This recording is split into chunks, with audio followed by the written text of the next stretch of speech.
Welcome back to Middle Grade Miss G. Today we're going to be talking about teaching strategies From the Desk of Zoe Washington by Janae Marks. I would recommend using this book with 4th to 6th graders. It is the ideal text to make connections with the Black Lives Matter movement and talking about systemic racism and having those conversations that we all need to be having right now.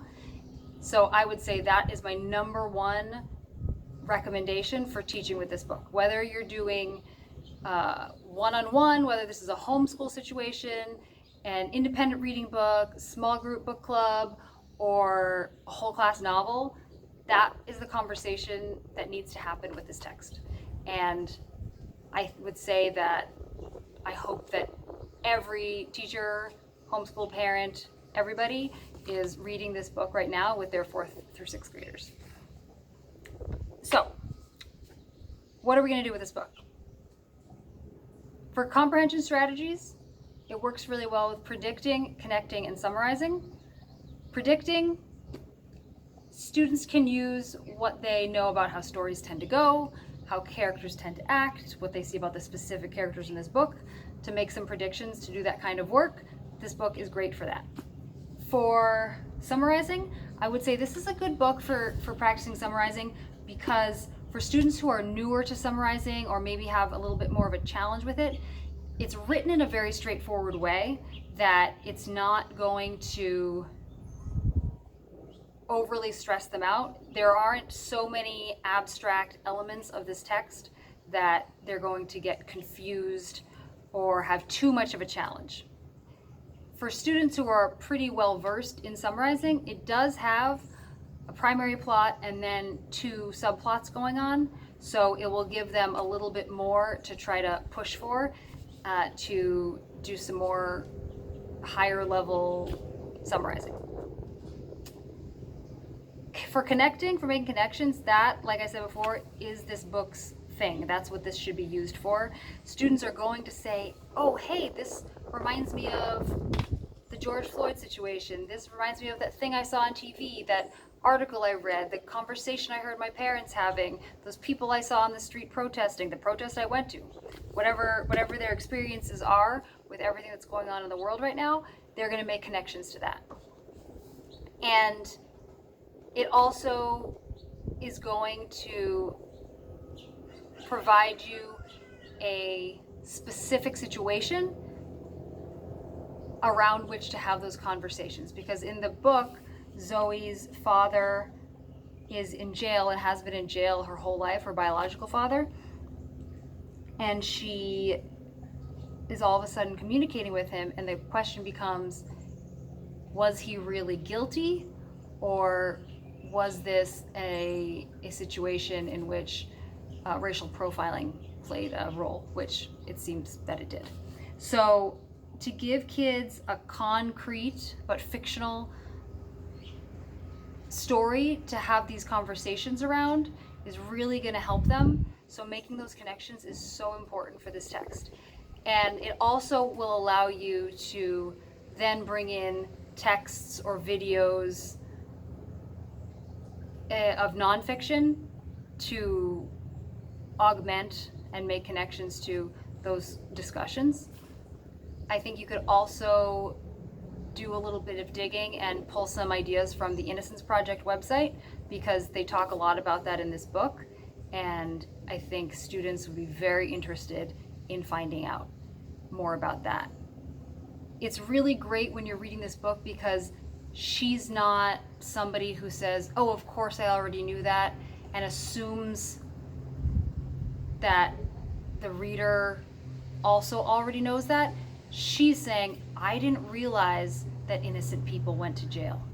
And so the reader learns along with Zoe, so no assumptions are made, and I feel like that is really approachable for students. It's that they don't have to feel like, oh, I've been missing something that everybody else already knew, because you're learning it along with Zoe, and you're kind of not losing your innocence, but opening up your eyes and learning about the world along with Zoe. So the connection piece of this book, that is the primary comprehension strategy that needs to be happening, and that is the primary reason to read this book. You care about the characters, of course. It's entertaining, of course, but it's meaningful and it matters, and that's the number one thing to be doing with this book. In terms of character work that you can do with this book, I would say it's more beginning level character work, talking about traits of the characters, differences between traits and emotions, doing some work like Zoe reminds me of this character from this other book or this show or this movie, to demonstrate that students really do understand the characters.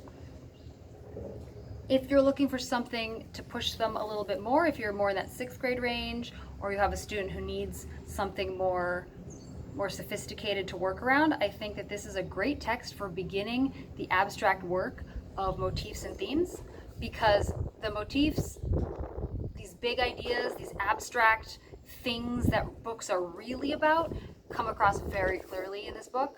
So I would say justice, truth, friendship, family, forgiveness, those things just jump off the page at you. You don't have to go digging for them so much. So for students who are ready to start that kind of thinking, I would really recommend doing that kind of work with this book, and then asking, okay, well, what is the author saying about justice? What does this story show about truth? What am I supposed to think about family? And then, of course, do I agree? Do I disagree? Where's the evidence? Digging through it. This is a great book for beginning that kind of work. In terms of structures and strategies with this book, because it lends itself so well to all that connections, this Black Lives Matter, systemic racism discussion, I would say that the number one thing you want to do with this book is have discussions. You want to put people in situations where they're asking questions and giving their ideas, and this is a great text to use to teach kids how to have discussions, to set up those structures in your classroom. This would be a great summer read, of course, but it would also be a really great book to use at the beginning of a school year to teach students how to have discussions, whether you're doing a Harkness style or whatever. I would say something else you could do with this text is letter writing, because in the book, Zoe and her biological father communicate via snail mail. It would be interesting maybe to have students write to each other, to write letters to somebody, even if they're not really going to send them. Maybe they could write emails.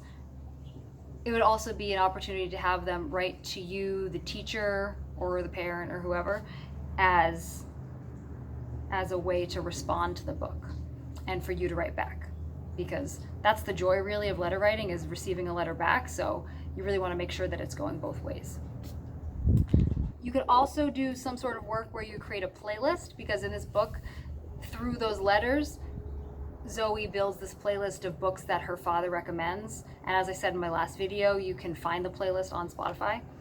But you could have students create themed playlists based on a character from a book, this book or another book, based on an experience they've had, based on a feeling, based on a theme or a motif. Like, this is my justice playlist, this is my truth playlist, whatever. That might be kind of a fun thing that they could do, and they could justify, I want this song on this playlist because this is how it contributes, this is the order of my playlist, and this is why.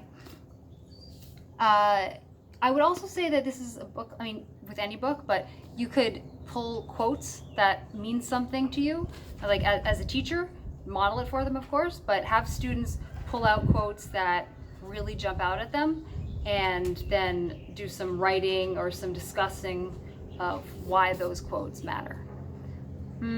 But like I said, I think that the number one thing you want to know about this book and teaching this book is that it makes it approachable to make connections to these big issues of racism and justice, and students need to be talking about those things to be able to understand them, and this book makes it easier to have those conversations. So thank you, and we'll see what book I end up talking about next time. I've got a whole pile over there. Thank you. Please like and subscribe.